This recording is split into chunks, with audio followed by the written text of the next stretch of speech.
Numinous Podcast with Carmen Spaniola.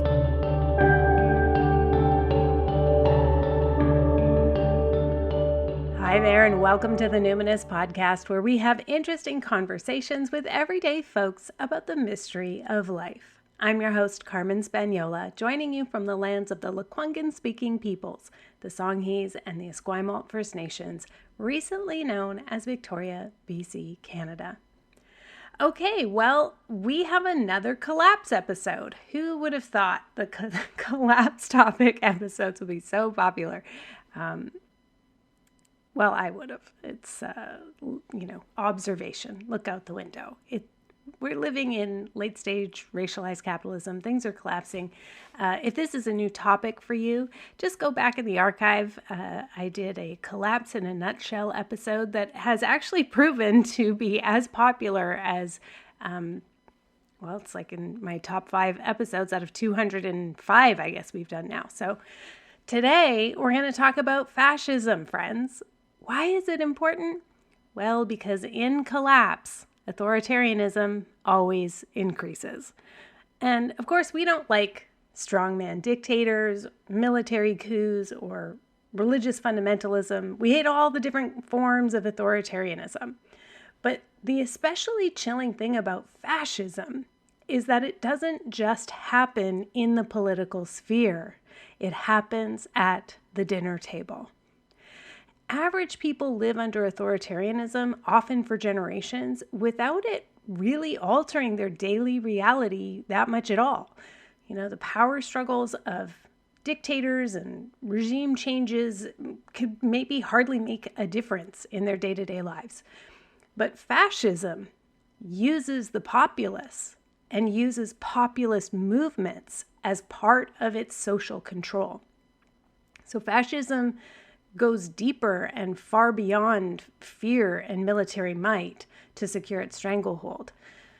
This episode is an excerpt from my online course Collapse 101, which is accessed as part of my monthly membership subscription program called the Numinous Network. So we have a Collapse 101 course. It has monthly classes and a monthly AMA, Ask Me Anything. We do those almost every month. And this session was one where I was sharing about the hallmarks of fascism so we can be alert to some of the sneaky ways it wends itself into our lives. And I thought I would publish it on the podcast so that folks could get a little sneak peek into the Collapse 101 course. And maybe if you want to take advantage of Free Week happening September 17th to 23rd, 2023, this would just give you an idea of what the on-demand video classes are like. So without further ado, let's dive in to Fascism 101. Welcome everyone to Collapse 101. Here we are again, and today we are talking about the rise of fascism and talking about how it intersects with, or is influenced by, connects with economics. And the reason this is important is because the microcosm of fascism is cult dynamics. And so when we start to see back to the land movements, when we start to see anything that has to do with like restoration of a more organic way of living, or what Ruben and I call the small and delicious life, those are signals and flags that we should all be thinking about, like, how do we ensure this does not devolve into a fascist movement? It's something that I'm tracking all the time, Ruben's tracking all the time, and it kind of feels a little bit late to the party to be kind of doing a Fascism 101, since many people have been talking about it since the mid-teens, 20 teens. But I think it will become evident why it's still important to be tracking today, and why, especially when we start to find that, if we look at collapse and then behavior changed, and then we realize, okay, well, the actual response to this is a small and delicious life.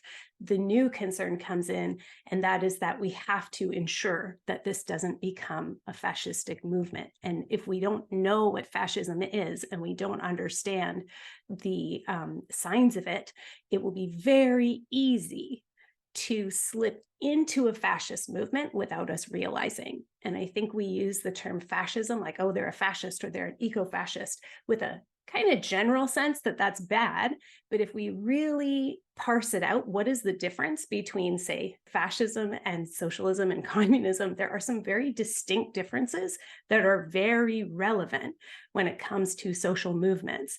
And the cult dynamics that we see in many cultural movements, particularly around natural living, healthy living, organics, biodynamics, vegetarianism, veganism, all these things, there are hallmarks that we need to be aware of. And this is, it sort of just reminds us why having a very strong lens on power and a literacy around the interlocking systems of oppression, of capitalist, imperialist, white supremacist patriarchy is so important.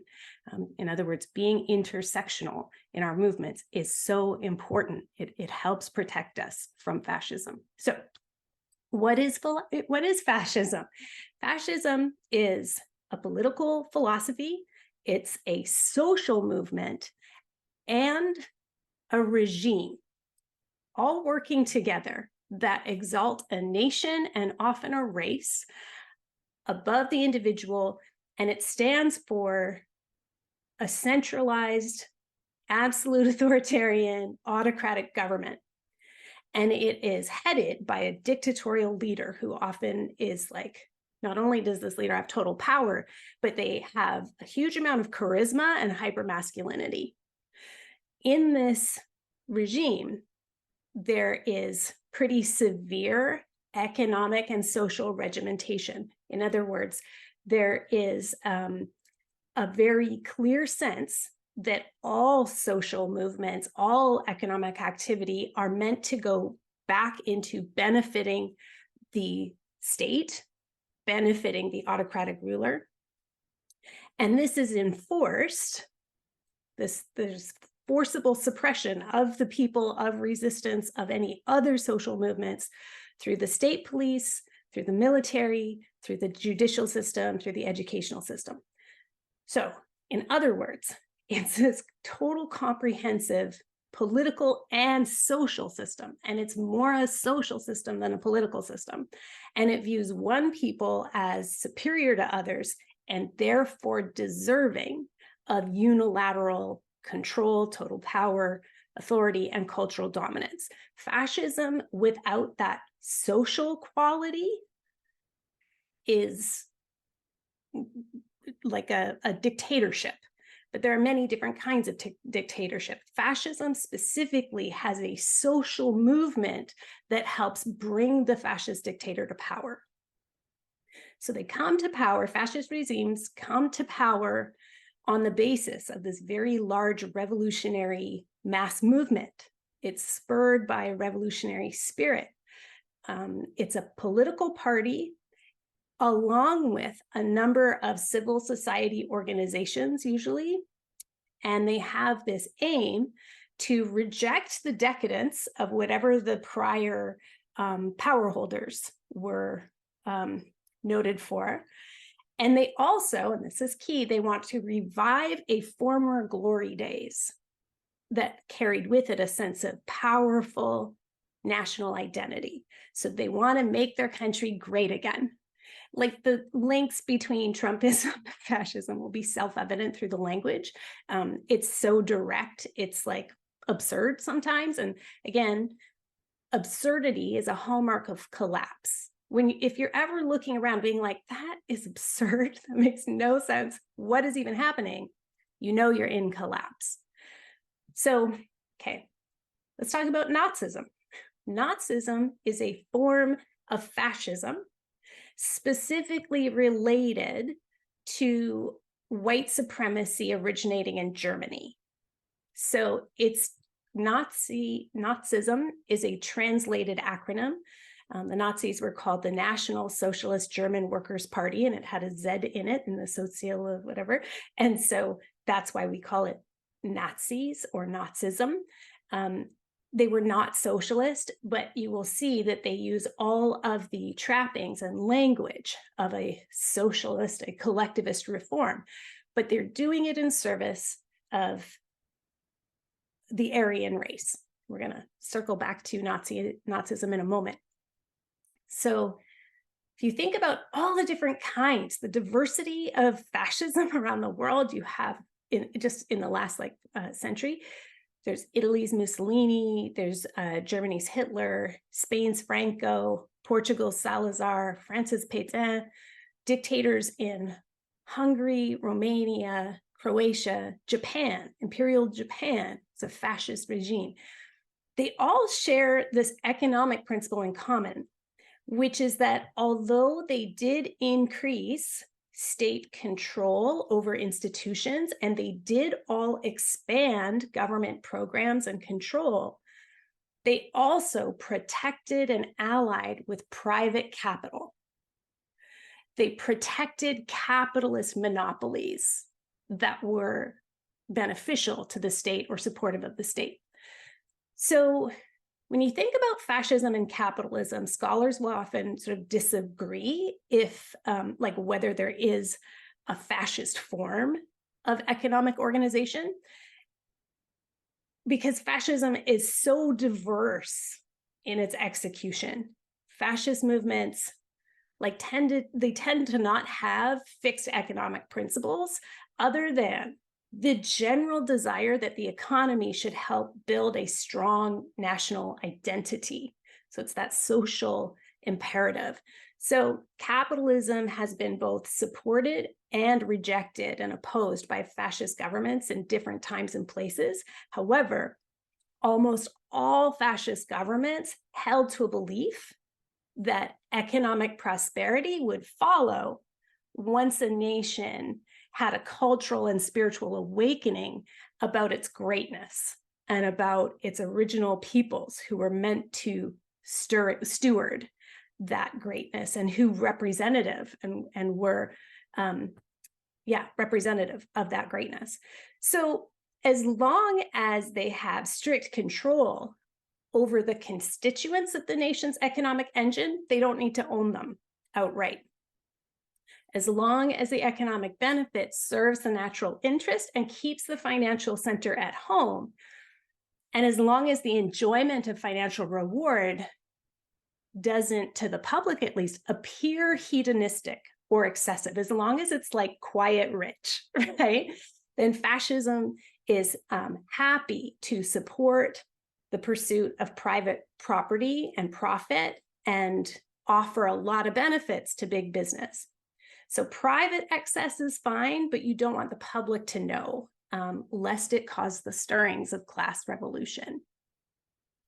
So if we think, most of us grew up with quite a lot of denigration of communism. If you're Gen X or older, I should say, not most of us, but many of us right now.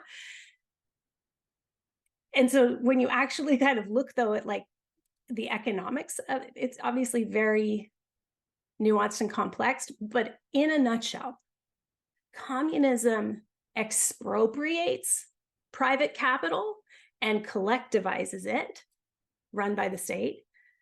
Fascism asserts total control of society, but generally cooperates with certain private capitalists, the ones that support the fascist ideology and that help to enforce government control, surveillance, et cetera, et cetera.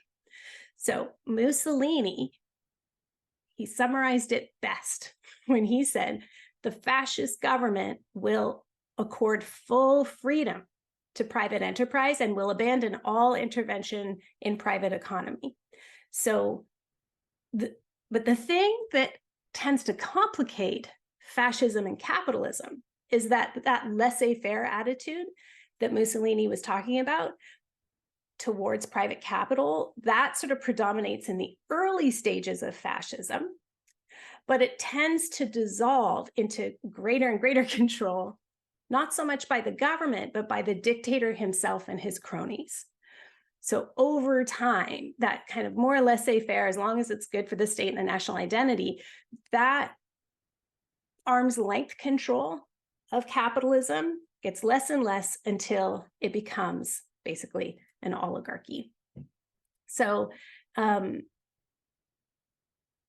here's where then like social Darwinism comes in. So fascism operates on this idea of social Darwinism, which it's basically believed that it is natural and good for the strongest members of society to dominate the weaker or the more marginalized. So economically speaking, this means you support and valorize the most successful individual business people while making things like striking, like making strikes illegal, or using the police force in the service of union busting, or just not penalizing employers who harass unionizing employees or striking workers. So let's bring in like another kind of present day example. Today, some people would argue that Russia is a fascist dictatorship, and it is a close analog. But remember, fascism is just one kind of dictatorship, and Putin didn't come to power through a mass movement or a revolutionary spirit. So he didn't come to power as a charismatic leader, though he does employ those typical fascist codes of hypermasculinity and, national identity to assert his power. And when we were honeymooning in St. Petersburg, Russia, Ruben and I hired a local private tour guide, this like younger woman in her 20s, and we probably were like endangering certainly her economic access, like maybe not her life, but like we were pressing her with questions about Russian culture. This was in like 2013. And every time we asked her about Putin, she would have something nice to say. And she basically said, Russians enjoy a powerful leader. And that was all she would say. Like, she was basically like, you guys are fucking gonna put me in trouble, so stop asking. But basically, Putin came to power through the KGB and supported by military powers. He's very strategic, but he has more of a mafia-like control that's supported by cronies. So Russia is more of a dictatorship working in concert with oligarchy. So he didn't destroy the structures and the apparatus of the former state. He just hollowed them out so that it's like a simulacrum of democracy. He just hollowed out those institutions and uses them for his own purpose. He didn't have like a wholesale revolution. So we wouldn't actually say Putin is a fascist. But we have other present day, very close to home examples that we could use for that. So this brings us to America and why it's so helpful to look back at Nazi Germany to learn some lessons about where fascism really leads. Because fascism is so insidious and sneaky because it recruits and genuinely believes many of the same things that those of us who are seeking like plurality and democracy also believe. But if you give fascism an inch, it will pave over you for miles. So we have to still be vigilant. So I'm sharing this because, on the surface, promoting a collapse response of like a small and delicious life, that is exactly what they did in Germany leading up to World War II. So I want to map it out for you so you can be aware of the pitfalls. You can be cognizant of the need to be politically literate so you can check yourself, and also so you can socially resist these currents that are very much feeding in, like, very much feeding into each other, and we have to be aware of that. I also want to make sure that you feel like you can resist in whatever forms are available to you. And in order to be able to resist, you have to be able to identify, track the signs, and have a basic framework and a language to articulate your concerns to your people when you're worried that what they're involved in or the consequences of their behavior and associations could have more far-reaching and more damaging impacts than they maybe intend.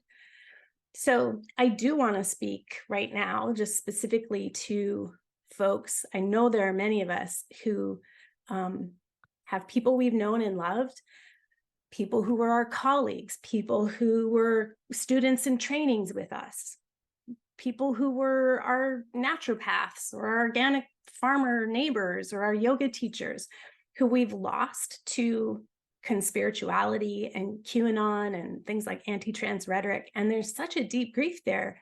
And for me, a fear of the future, a little bit of paranoia, or at least vigilance and tension in public discourse. Like, how do you resist? And especially if you hold nuanced beliefs, like, who do you get associated with?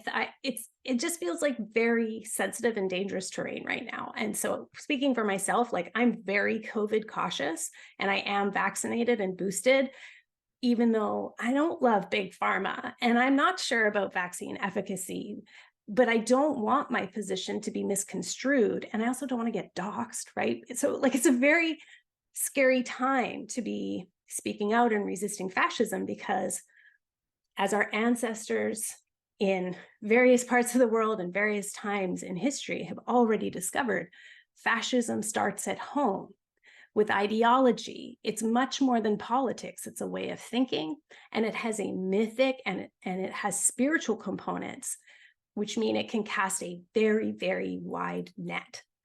So here we are. In this session, we're going to trace sort of the political genealogies so we can understand the present in light of the past. So this is a quote by Ernst Lehmann, who was a botanist and a taxonomist.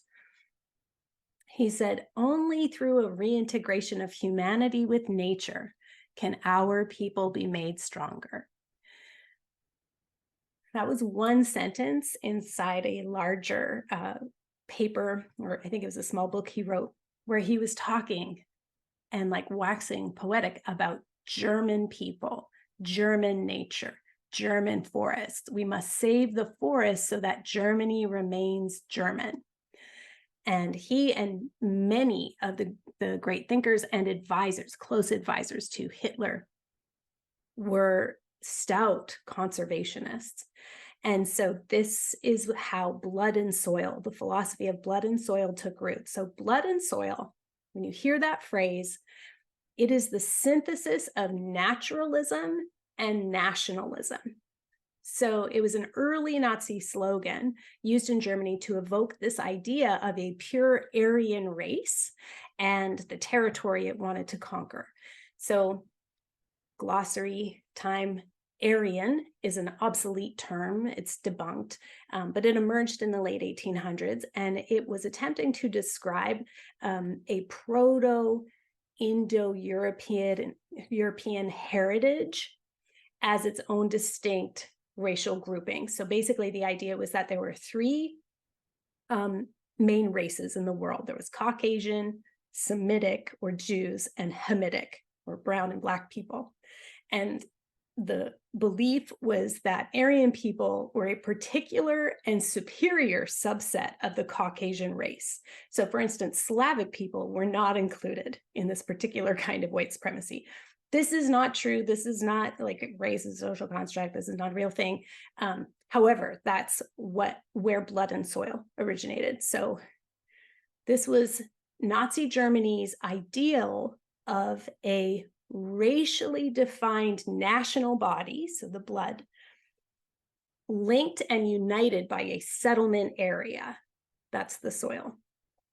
This concept was foundational to the Nazi ideology and to its appeal, but it predates the Nazi regime. They didn't actually make it up. It was actually a term coined in the late 1800s, and it was just amplified during the interwar period. And there was this particular social organization, a club called the Ardeman League, and it was a Volkisch movement. Volkisch meaning of the people. And it was a movement towards ruralism and back to the land philosophy, and it was adopted and ultimately absorbed by the Nazis, but it had been there for a long time. So then it was further popularized. It had this revival because of the German Minister of Food and Agriculture, Richard Daré, and he wrote several just like diabolical books. But one of them was A New Nobility Based on Blood and Soil. In that, he proposed a systematic eugenics program for food and people, arguing for selective breeding as a cure-all for problems that plagued the state after World War I. In 1928, he also wrote another book called Peasantry as the Life Source of the Nordic Race. And in this, he presented his theory that the difference between the Nordic people and the Southeastern Europeans, the Italians and all that, was based on the Nordic people's connection to superior land. So he was a very influential member of the Nazi Party. He was a noted and well-respected race theorist, and he assisted the party in gaining support, like huge support, among common Germans outside the city, so the rural base. And I know we've been talking about this for a long time, but if you are just newly like, what? This is so what happened in 2015? And yes, so prior to their ascension to power, the Nazis called for this like kind of draining of the swamp. They literally, they called for a return from the cities to the countryside. They valorized sort of like country and rural ideas. This agrarian sentiment allowed opposition to both like the middle class and to the aristocracy. And they presented the farmer or rural life as like the superior figure and way of being beside the moral swamp of the city. And they used the term swamp specifically. This doctrine also played into the ideas of the Nazi ideal of a woman, sturdy, rural, peasant girl who worked the land, who bore many strong children, you know, was athletic, was like tanned by outdoor work, was like beautiful.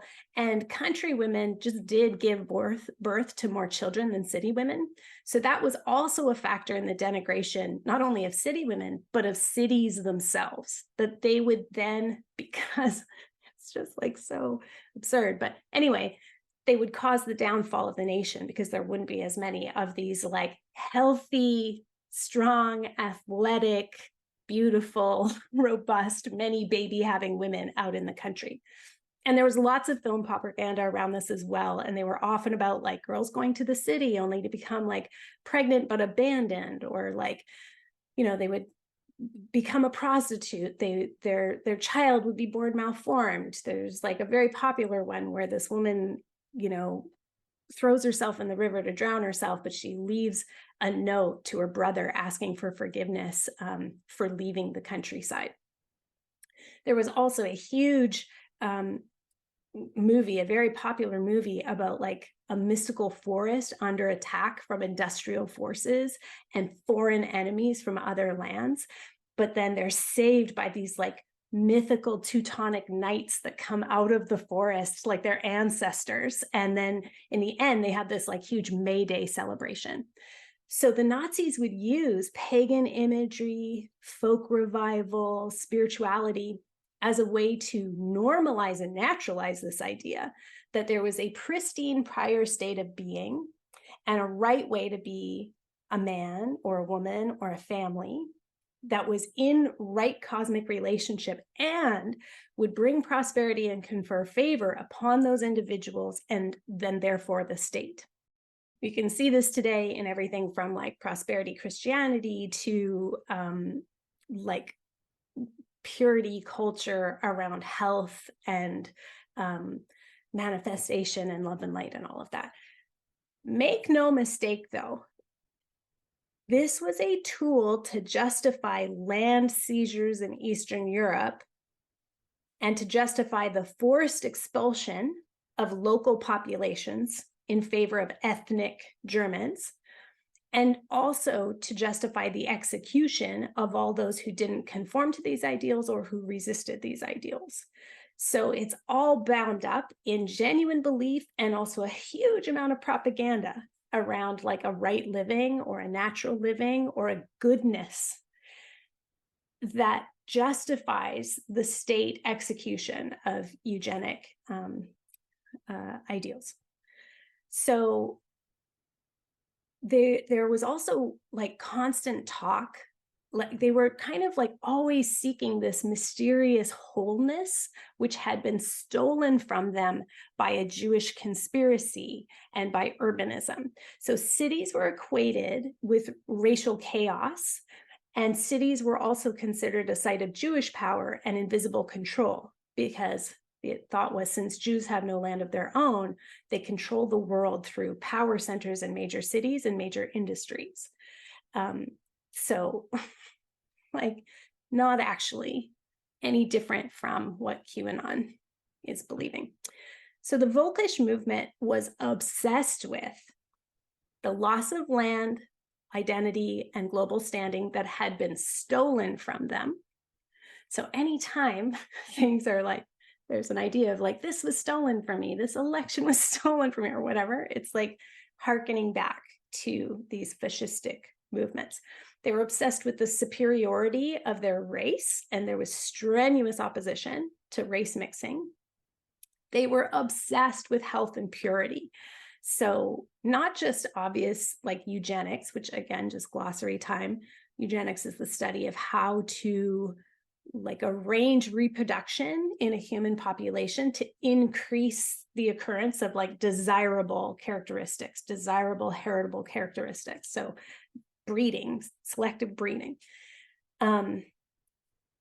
They like the health and purity, they were all into homeopathy, vegetarianism, biodynamics, organics, clean eating, all of that. Hitler was absolutely like a staunch vegetarian, and like things that it's hard to imagine them becoming so harmful, but within an ideology, they very much become at risk of being pressed into service of very scary outcomes. The Volkish movement was also obsessed with family values. And this was a feeder ideology for the Hitler Youth and the League of German Girls, which, so the Hitler Youth was the boys' arm and the League of German Girls was the girls' arm. And they would send every child out to the country to work on a farm for a year after high school, hoping that they would want to stay in the country and become farmer soldiers. So they were doing military exercises as well as working on farms. In order to be in the Hitler Youth or the League of Girls, you had to be ethnic German, and you had to be free of heritable diseases. So this whole family values, health and purity thing extended even beyond their borders. So Germans from so what they call ethnic Germans had colonized various places in Eastern Europe.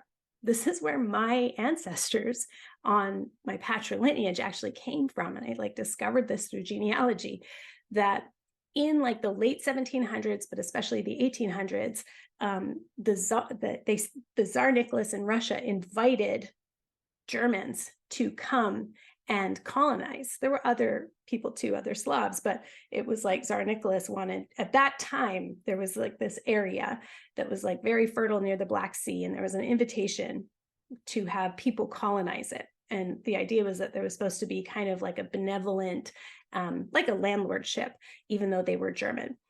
So the Germans went and colonized against, at the edge of the Black Sea for like over 100 years. And during the Nazi regime, they were sending doctors very regularly, like multiple times a year, to gather data. So there was extremely good data, not health services. They weren't being provisioned with like medicine or anything like that. They were just doing tests because they wanted to see how long somebody was still German after they'd been off the soil for a long time. So this is why we know there was like very high infant mortality rate. We know exactly, pretty much everything about the health of Germans in what's called Bessarabia, what was called Bessarabia on the Black Sea. So the health outcomes were like extremely poor. But the idea was that the Nazis were trying to figure out whether Germans colonizing other places were still ethnically German, and how long it took, how many generations before they weren't German enough. So this was important to them in terms of how would we expand into Eastern Europe. The Volkische movement was also super obsessed with ecology, and the Nazi Party was in part so popular because they embraced nature conservation. They took that movement and they wove it with folklore and mysticism to create this atmosphere of like a secular sacredness around land, forests, ecology. And so again, this helped them to legitimize their idea of a natural order and a pure Germany. As I said, everything about natural, organic, and biodynamic living, the Nazis were very strong supporters of. This again kind of reinforced the agrarian mystique and the white Aryan nation as like normal and desired and natural. And they looked very deprecatingly, actually, on other peoples or governments who would master nature. They actually really did center the idea of humans as part of the living chain of nature, just like any other organism. And if you look at the membership of the Nazi Party, about 10% of adult men in Germany were card-carrying members in 1939. So like the very beginning of the war. So it's not a huge portion of the general population. But if you compare that to like the largest and most prominent conservation groups. So when I'm saying conservation groups, it's like today's equivalent of the World Wildlife Fund, for instance. 60% of the membership of the largest and most prominent conservation groups had joined the Nazi Party. So there was a disproportionately large number of ecologically oriented people signing up for fascism. 25% of the membership of both the Teachers Association and the Lawyers Association were card-carrying members of the Nazi Party. So there's a disproportionately large number of educators and legal experts signing up for fascism. And again, partly this is because the Nazis actually did introduce and enforce a number of ecological and social reforms and programs. The Ministry of Agriculture was one of the best funded branches of government. Even during the war, they were like third and fourth in funding. It instituted this like far-reaching organic and biodynamic program, and it used that as a guise to colonize Eastern Europe. And again, it was the minister, Daré, who said, the concept of blood and soil gives us the moral right to take back as much land in the East as is necessary to establish harmony between the body of our Volk, our people, and the geopolitical space. And then they positioned environmental damage with the destructive influence of other races and ethnicities. So again, urbanization was equated with Jews, and the Nazi race to the drive to eliminate other races through the final solution, the Holocaust, was justified as allowing German people's innate connection to the land to reassert itself. These are not present-day scholars like looking back and interpreting the Nazis in an unfavorable light. They literally wrote these things down and published them widely. So like they said the quiet part out loud again and again, and people went along with it. So this is important for us today because the presence of ecological values does not indicate a politics. Ecological politics or ecological values acquire political valence or salience or importance when they're interpreted and mediated through some theory of society. How do we think society should be organized? So we all need to watch out for any theory of society that even implies that it is pro-natural order or natural law. And especially if there's some kind of like overt or implied naturally ordained authority. So we have to remember there is no siloed oppression. Capitalism, patriarchy, imperialism, and racism. These are fragile categories. You can't really separate them because they are interlocking and self-reinforcing. So if the politics of ecological values are not clearly anti-imperialist, anti-racist, etc., then you are in very dangerous territory that is vulnerable to fascist creep. So we have to demand, and certainly watch out for, a thoughtful, clearly articulated and enacted commitment to things like, say, truth and reconciliation, but more importantly, I would argue, specifically the support of land back movements, even if it just starts with crown land being like reappropriated or reassigned to indigenous nations. Let's say let's start small. Small. We also have to note when like binary thinking is present, that's like subtly or not so subtly reinforcing a doctrine of naturalism or health. We're just worried about their health. We're just worried about long-term health impacts, whatever it is. We also, if we're like engaging in community or following someone, it's like, what are they actually doing? Like, is there a practice, or are they simply expanding their platform? And while they are actually doing that, who is this benefiting and who is this oppressing? Because maybe they actually do have a practice, but you can't help but notice that it keeps benefiting the white people, or it keeps benefiting the able-bodied people, or it keeps benefiting the cis people. So we have to demand that there's more than just words, and it's not just abstract. There are actions, but that those actions, we are noticing who the marginalized people are and how they're being protected or not, or targeted. When we think about small and delicious life stuff, we also need to be thinking about very specific place-based philosophies that are very concrete. So we're talking about the things we do on this soil right here, which neighbors that soil over there, which belongs to those people, but that are bound together in this ecosystem, this fragile ecosystem of also non-human beings that traverse an enmeshment. So their protection and the protection of that land is my protection, and they should remain different and unique, right? Instead of like broad abstract, instead of ignoring plurality or multiplicity. So instead of concepts like Canada or whatever, it's like, it's so unique and it's so individual. I often also think too, as I mentioned earlier, like the microcosm of fascism is cult dynamics. So I have been thinking so much lately about the other 40% of membership in the conservation groups. Who would be like, you must have been like, how is this happening?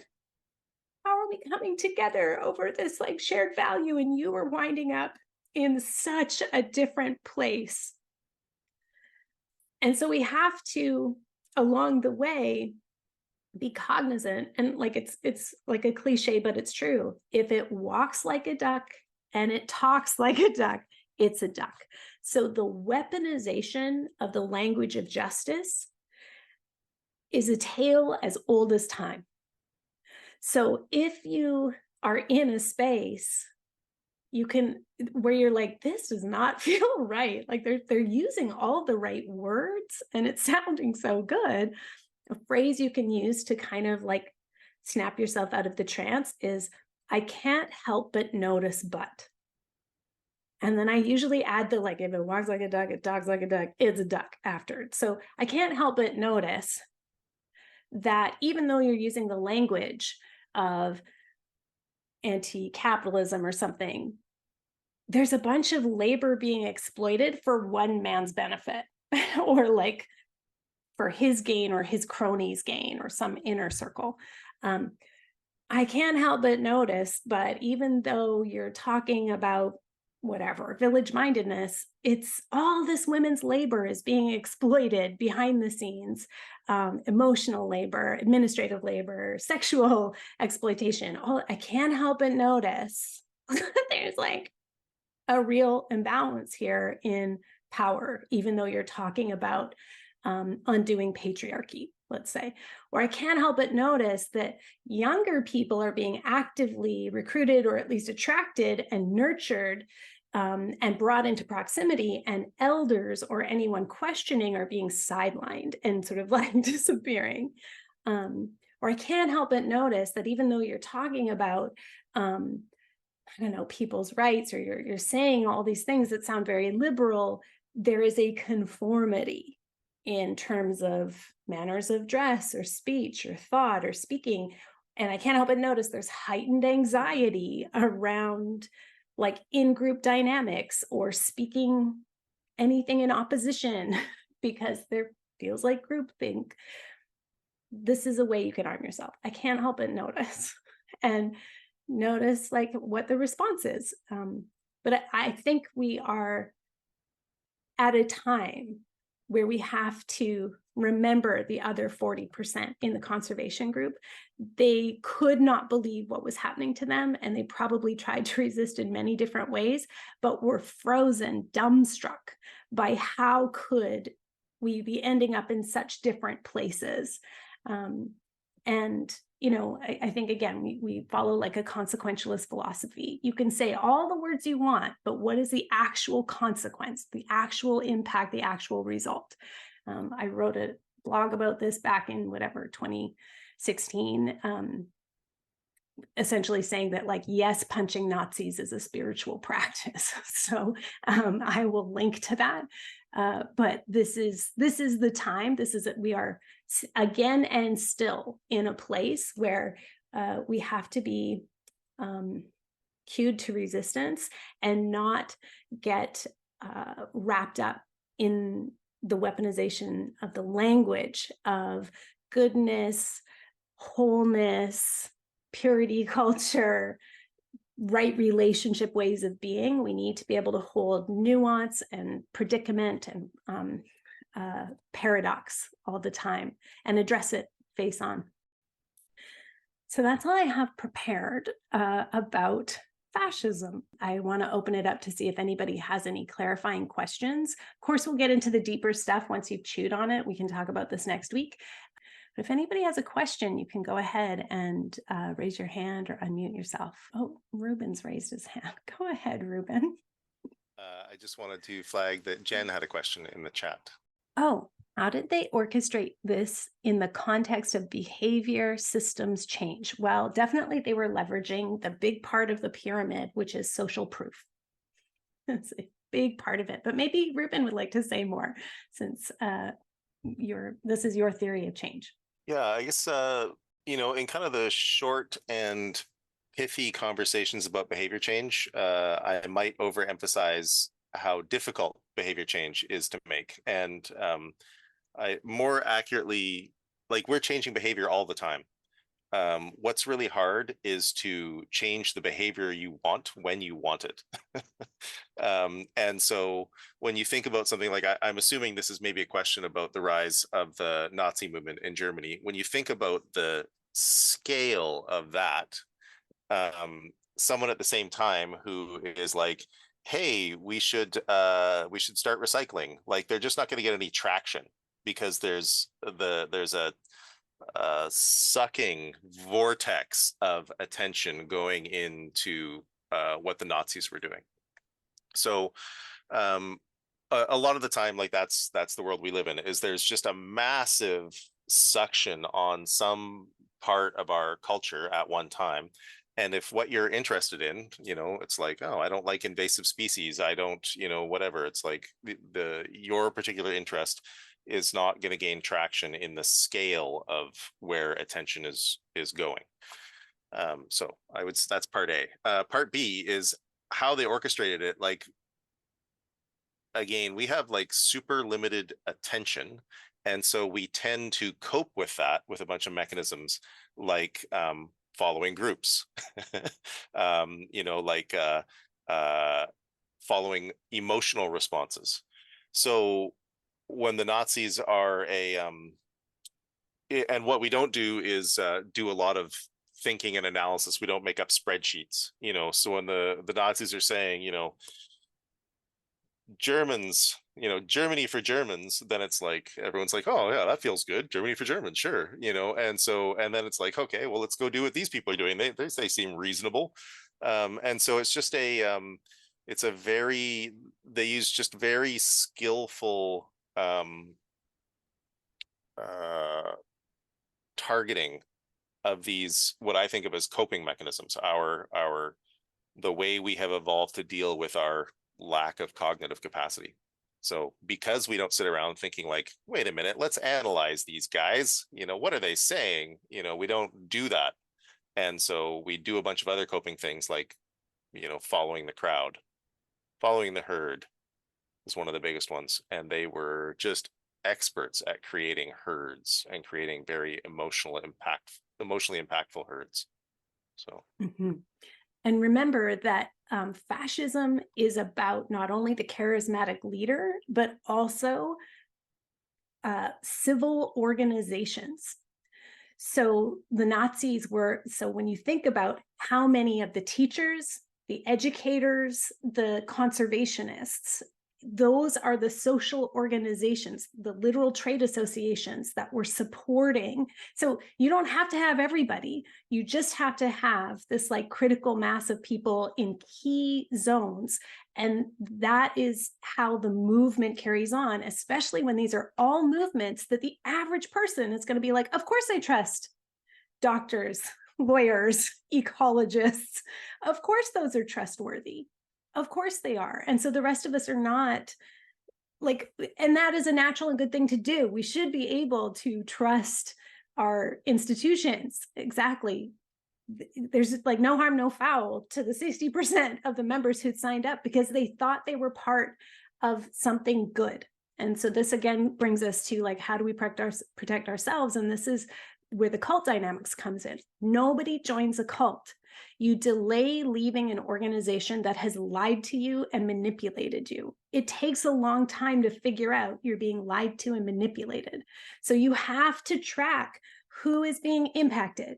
What is the actual consequence? They're using all the right words, but I can't help but notice that it keeps benefiting a small group of white male elites. So, okay, so I'm noticing we're at time. I'm going to save your other questions because so honestly, it's because our nervous systems cannot take this much. I'm going to encourage you to move, keep your arms and legs on, keep stretching, keep like looking at things that are stabilizing. Try not to immerse yourself in the swirl of this.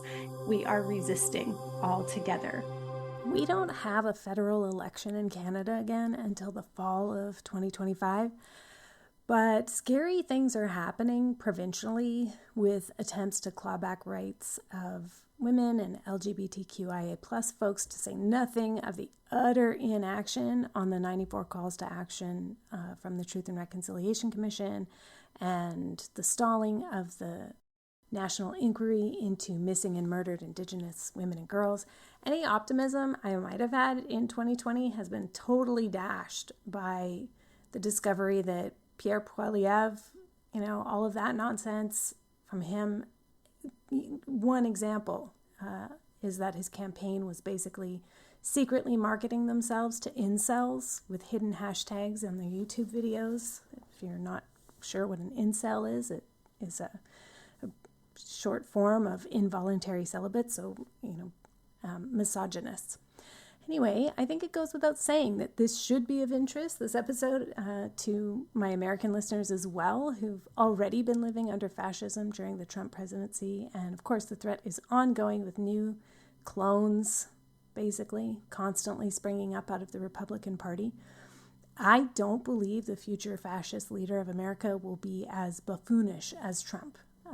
I believe they will be somewhat more sophisticated in their fascism. They'll employ technology to amplify and reinforce their message and reinforce their policies, enforce their policies. And this will be incredibly scary in a different way. So when we refer to a small and delicious life approach, when I say we, I mean myself and my husband, Ruben Anderson, when we refer to orienting towards a small and delicious life to confront fascism, this is not about looking away or denial or self-interest or, we're going to take care of ours, or withdrawal or retreat from the fight. Even though, I could understand if you're unfamiliar with my work or Ruben's work, it could sound like that. But I would encourage you to listen to my interview on Peter Michael Bauer's podcast, the Rewilding Podcast, which I'll link to in the show notes, or even go back to episode 161 of the Numinous Podcast here that I mentioned at the top of the show. It's the episode called Collapse in a Nutshell. And if you're curious about what the Ask Me Anythings are like in the network, the Ask Me Anythings, the AMAs, are live Zoom calls, and they usually happen the following week after a 101 lecture like the one you just listened to. You could listen to the Numinous Podcast episode 193, which is a clip taken from an AMA when we were asked how to estimate how much is enough to save for collapse, in terms of money or other resources, what would be kind of a guideline to use, since everybody's situation is different. So I'll also link to a link roundup that I have for all of the 30 plus episodes I've ever done on collapse. Hopefully you'll see that Small and Delicious Life is not a retreat. It's a deep, deep engagement with the reality of these times. You'll find all those links in the show notes in your podcast player or at numinouspodcast.com. And now the listener shout out. I'm excited for this one today. Reviews mean so much to an author because they help boost the SEO and connect the book with its perfect audience.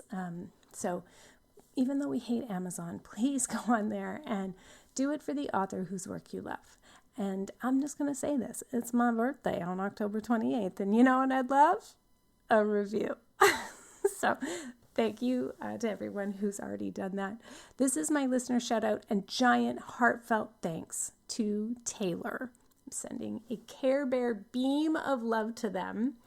They wrote an Amazon review that says, and I can only imagine it must have killed them to have to, probably buy from a large corporation that's so antithetical to them. Anyway, Care Bear Countdown 4321, sending you love for this great review. Taylor writes, "This book is the first, quote, magic book that I have really, truly connected with. I appreciate Carmen's thorough, gentle explanations. She finds beautiful ways to update rituals and make them accessible to modern people. I love that she doesn't present anything as the right way to do it, just the way she does it. There's also really great stories and references for each part of the Wheel of the Year. It has made it easy for me to add these celebrations to my life for the first time." Yes, nailed it. That feels great to hear. Thank you, Taylor. Okay, last little thing, in case you missed it. I don't know how you could, but if you missed it, it's Free Week happening in the Numinous Network this year from September 17th to 23rd. So the Numinous Network is like an online version of the YMCA. Our monthly calendar revolves around nervous system workouts designed to support your trauma recovery. So your injury may be impacting you on the physical, emotional, mental, or spiritual level, and we've got you. We got you. Our somatics classes 3 times a week are a way to strengthen your connection to yourself and your body's wisdom. They're a way to increase your resilience and ability to self and co-regulate. They support vagal tone so you have more capacity to socially engage, and they give you a good dose of contact nutrition. And we do this to help make living under capitalist, imperialist, white supremacist patriarchy just a tiny bit more doable. Not to mention our on-demand video courses and other live events. We usually have more than 35 calls a month led by myself and a handful of other wonderful, spectacular humans who are the other guides. So sign up for my newsletter for the Free Week opening announcement and save some time for us during September 17th to 23rd. Or if you don't have time, you can still come check us out and maybe check out the rest of the Collapse 101 course. There are several on-demand video courses. You can sign up for my newsletter and learn more about the Numinous Network at carmenspagnola.com. CarmenSpagnola. Until next time, take care.